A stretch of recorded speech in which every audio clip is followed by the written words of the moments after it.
It's my favorite time of year, and honestly, I can't find a reason not to make 100 of these little pumpkins and put them all over my house. Each one works up in about 2 hours with less than 55 yards of yarn, and there's no fiddly or complicated shaping. The step-by-step tutorial is coming up.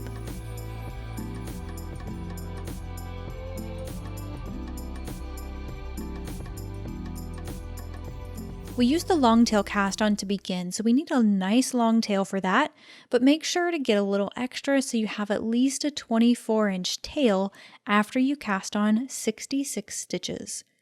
So if you're a seasoned knitter, go ahead and cast on 66, but if you're not, that's okay.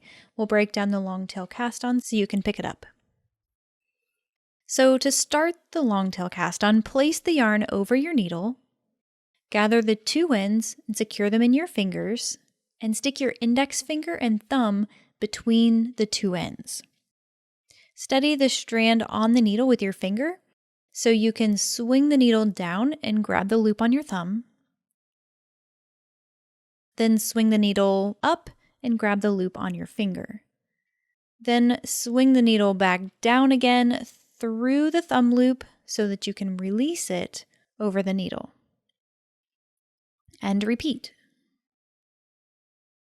So each loop on the needle is one stitch, and you'll want to repeat this until you have 66 loops or stitches on your needles. If you're looking for the written instructions for this pattern, you can always find that on my website, but if you want to download or print a copy of the pattern, you can do so now as a B.Hooked Insider. Insiders have access to B.Hooked patterns in PDF form, and they have a direct line of communication to me for pattern support. Insiders also help guide the direction of future patterns and tutorials through our in-house voting system, all while supporting me and my mission here with B.Hooked. If this sounds like something you're interested in, I would love to have you in the community, so see the link in the description below for more details and how to sign up. Alright, when you have 66 stitches on your needles, make sure the braid is along the middle, here on the inside, and that there aren't any twists. First, grab a stitch marker and place that on the needle so you know which stitch is first and where the beginning of the round is, and insert your needle in the first stitch and knit.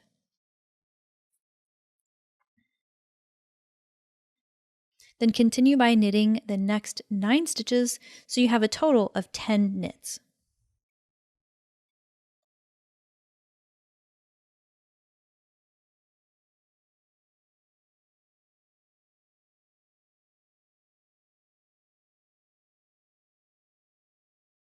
And then purl the next stitch.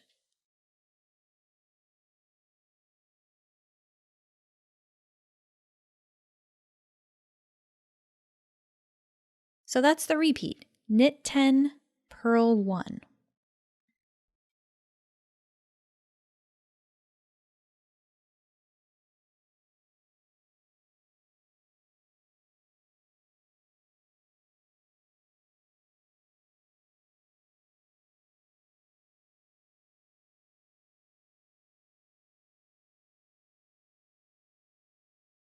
Now it really helps to know what you're looking at, especially if you're a new knitter, because inevitably you'll get interrupted or distracted and lose your place.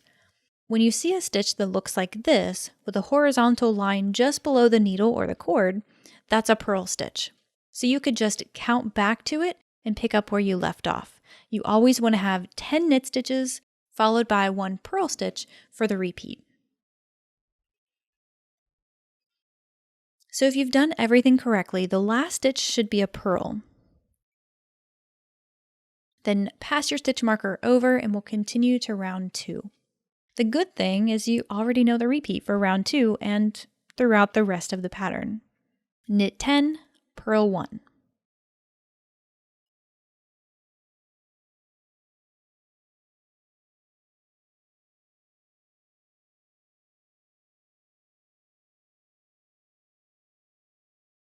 So continue with that repeat until your work measures about 6.5 inches from the cast on edge.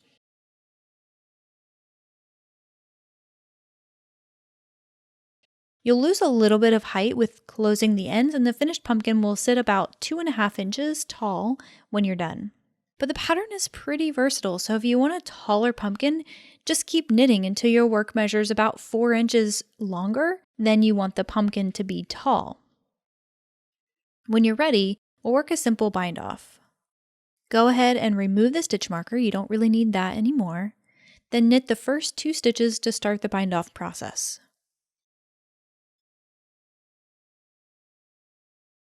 Then with your needle, grab that first stitch and pass it over.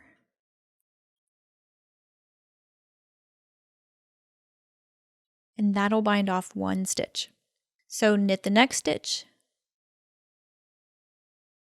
and pass it over.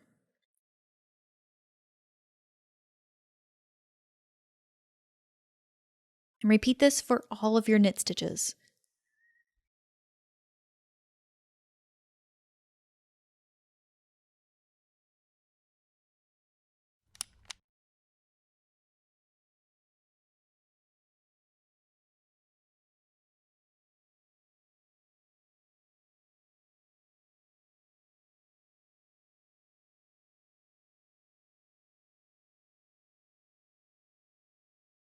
When you get to the purl stitch, go ahead and purl that one instead of knit it. And then of course pass it over as usual. So as you're binding off, make sure you're knitting the knits and purling the purls so we can keep the pattern consistent.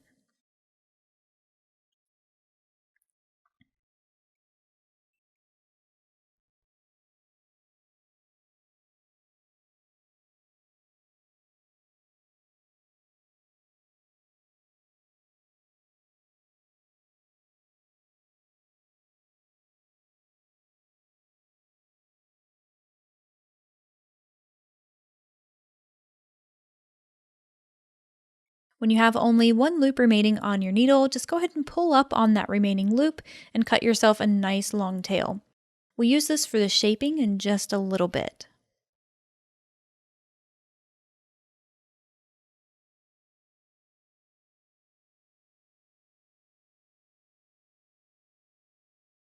Now grab your yarn needle and thread it on one of the tails. We're going to create a drawstring to close up the 2 ends. So run the needle through the stitch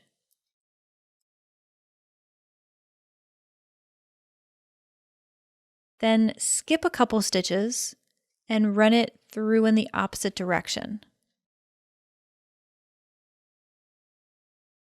Skip a couple more stitches, run it through again, and repeat all the way around. You need 1 full circle so we can draw up the end. One thing to note here, if you're using Scarfie or any roving yarn for that matter, keep an eye on the yarn. If it untwists, it'll lose its strength and fall apart, which you don't want to happen. So just make sure it stays twisted throughout the entire process.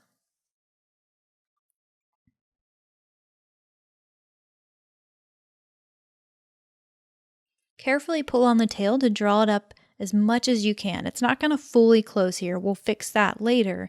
Just draw it up as much as possible.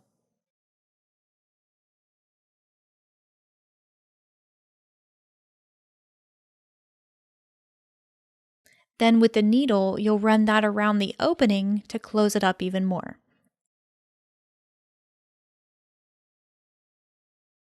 Now I find it looks a little neater when I focus on the areas that are already sort of popping up and when I push the ends down into the hole.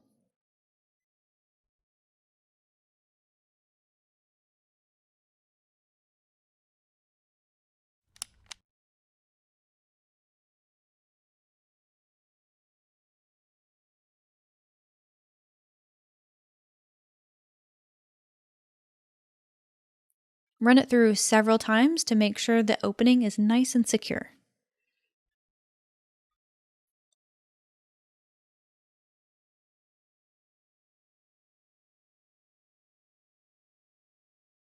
So now we want to do the same thing on the other side, but this time have your stuffing ready. Create the drawstring as you did before.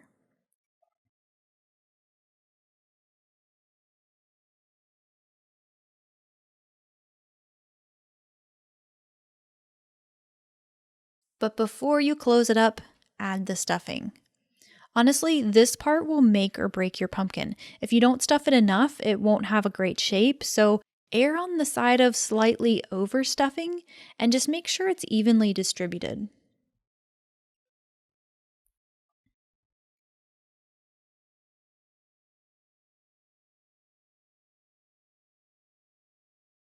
Then continue to secure the opening on this side as you did on the opposite side.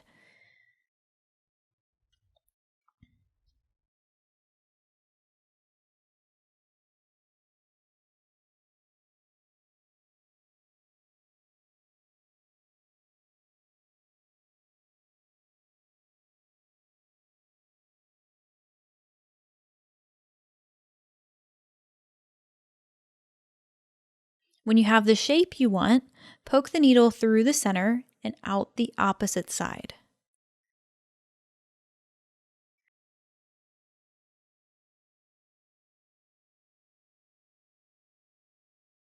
Now it'll be a little awkward with extremely long tails here, but tie the two ends together and pull it tight enough to slightly cave it in.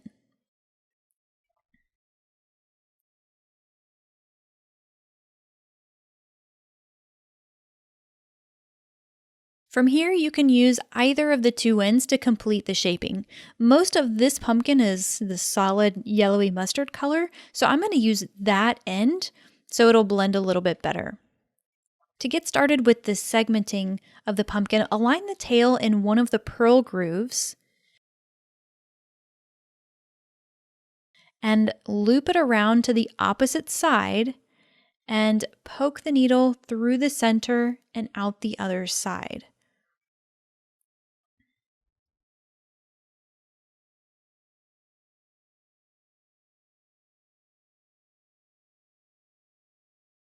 Then pull on it a little bit to cave it in. Now you'll have to hold on to that with your two fingers here on the opposite side, then rotate it a little bit and do the same for the next pearl groove.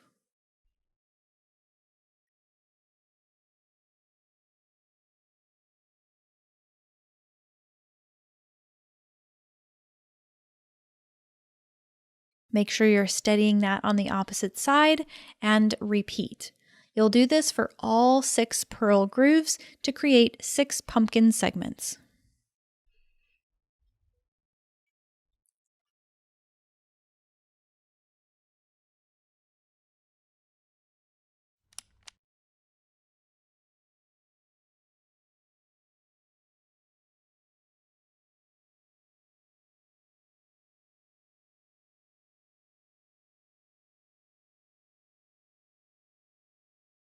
When you're done, cut the two ends to a more manageable length and tie them off. You can either weave these in or you can tie them. I'm just going to tie them because nobody's going to see the bottom of this pumpkin and I don't have to weave them in. But you can do whatever you prefer.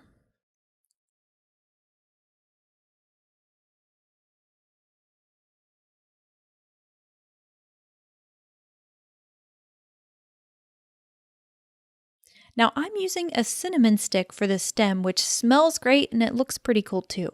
You can find a stick in the backyard and that'll work just fine, but I really do prefer the look and smell of a cinnamon stick. Now you'll probably need to break it to make it much shorter. Just be careful when you do so. These are extremely hard to break. And then use some hot glue to secure it in place. That's all for now, friend. Thank you so much for watching, subscribing, liking, and commenting. Those little actions, although they don't seem like much, really do help make a big impact so I can continue sharing this craft we both love. Also, don't forget to check out B.Hooked Insider if you're interested in downloading or printing a copy of this pattern, because not only can you do that as an insider, but you also have a direct line of communication to me for pattern support and be able to guide the direction of future tutorials through our voting system. I'll have a link to that in the description below for you to check it out. Happy hooking, and I'll see you in the next one.